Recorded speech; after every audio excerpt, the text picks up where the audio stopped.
উদয়পুরের গর্জি এলাকায় জাতীয় সড়কে অটো ও ট্রিপার গাড়ির সংঘর্ষে একই পরিবারের ৬ জন আহত হয়েছেন। আহতদের মধ্যে রয়েছে একটি ৪ বছরের শিশু।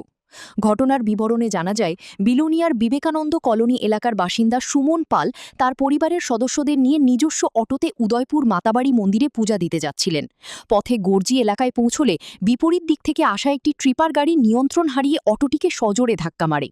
সংঘর্ষের ফলে অটোটি দুমড়ে মুচড়ে যায় এবং গাড়িতে থাকা যাত্রীরা গুরুতরভাবে আহত হন। দুর্ঘটনার পর স্থানীয় লোকজন দ্রুত উদ্ধার কাজে নেমে আহতদের হাসপাতালে পাঠানোর ব্যবস্থা করেন। আহতদের মধ্যে কয়েকজনের অবস্থা খুবই আশঙ্কাজনক।